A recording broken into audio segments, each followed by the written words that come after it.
तो बड़ी खबर आपको बता दें, बिहार में आज से जातीय जनगणना का दूसरा चरण शुरू हो रहा है। 2,59,00,000 परिवारों का गणना जातीय कॉलम के आधार पर किया जाएगा। 5,19,000 से ज्यादा कर्मी इस काम में लगेंगे। जाति और आय की पूरी जानकारी इकट्ठा की जाएगी। घर घर जाकर 17 तरह की जानकारी जुटाई जाएगी। आपको बता दें कि 15 मई तक ये जातीय जनगणना का दूसरा चरण का काम चलेगा। 5,19,000 कर्मचारी इस काम को पूरा करने में लगे हैं।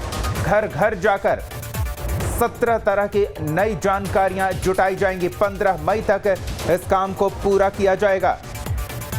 राज्य में किस जाति की कितनी आबादी है, ये जानकारी मिलेगी। किस जाति में अमीर और गरीब की संख्या कितनी है, इसकी जानकारी मिलेगी।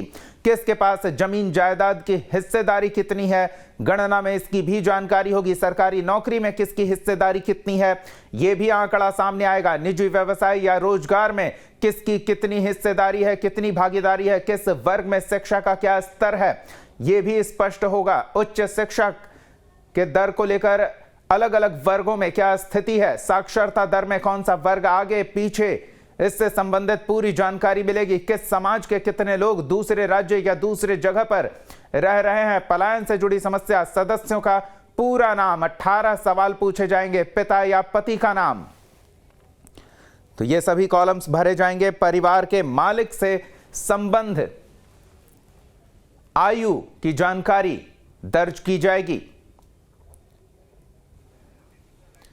तो कुल 18 जानकारी जनगणना के इस दूसरे चरण में इकट्ठा की जाएगी सवालों के माध्यम से।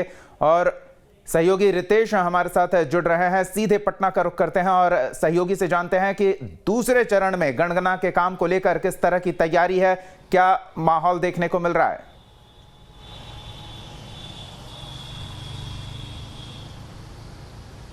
अब बिल्कुल आज का दिन बेहद महत्वपूर्ण है जातिगत जनगणना को लेकर। देखिए कि दूसरा चरण है और अब ये जो जातिगत जनगणना का जो दूसरा चरण है उसकी शुरुआत हो चुकी है। पटना ज़िले में भी जातिगत जनगणना की जाएगी। और सबसे अहम बात है कि पहले फेज में जब मकानों की कोडिंग की गई, घरों की कोडिंग की गई, अब उसके आधार के बाद आप देखिए कि जातियों की अपनी अलग कोडिंग की गई और जातियों के कोडिंग के आधार पर आज से जातिगत जनगणना का दूसरा फेज शुरू हो रहा है। कुल 17 प्रश्न पूछे जाने वाले हैं, जिसमें आपकी जाति क्या है, आप किस धर्म से ताल्लुक़ रखते हैं, शैक्षणिक योग्यता क्या है, आपके परिवार में कितने सदस्य हैं, महिलाओं की संख्या कितनी है, शैक्षणिक आपकी पृष्ठभूमि क्या रही है, आपके घर में कौन कौन से लोग, कितने लोग सरकारी नौकरी में हैं, कितने लोग प्राइवेट नौकरी में हैं, इसके अलावा आप क्या कारोबार करते हैं, इन तमाम बातों की जानकारी ली जाएगी। काफ़ी टेक्निकल एस्पेक्ट्स जो हैं इसके काफ़ी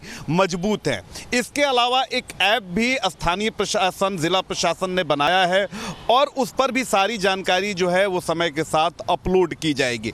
तो बिल्कुल कहा जा सकता है कि पहला फेज काफ़ी सक्सेसफुल रहा, दूसरा फेज भी है वो भी काफ़ी सक्सेसफुल है और लोगों को इंतज़ार है कि कब जो गणना करने वाले लोग हैं उनके घर पहुँचें और उनके घर की भी जातिगत जनगणना हो। हालांकि अगर बात करें तो कुछ जातियों का अपना विरोध है। बहुत सारी जातियाँ हैं जिनका कहना है कि उनकी जातियों को अलग अलग उपजातियों में बांट दिया गया है। तो हालांकि जातिगत जनगणना को लेकर यहाँ पर कुछ सवाल उठ खड़े हुए हैं और इसको लेकर हो सकता है कि इन जातियों के जो प्रतिनिधिमंडल हैं वो मुख्यमंत्री नीतीश कुमार से भी आने वाले दिनों में मुलाकात करें और उनकी मांग ये है कि इन उपजातियों को एक ही जाति कोड में रहने दिया जाए। लेकिन देखिए दीपक, आपने बड़ी ही उम्दा जानकारी दी कि कितने लोग पलायन कर चुके हैं बिहार से बाहर, वो कहाँ पे रह रहे हैं, क्या कर रहे हैं। भले ही जातिगत जनगणना पर खूब आरोप प्रत्यारोप, राजनीति खूब हुई, लेकिन कहीं ना कहीं अगर इसके दूरगामी पॉजिटिव एस्पेक्ट्स देखें तो काफ़ी पॉजिटिव इसके एस्पेक्ट्स हैं।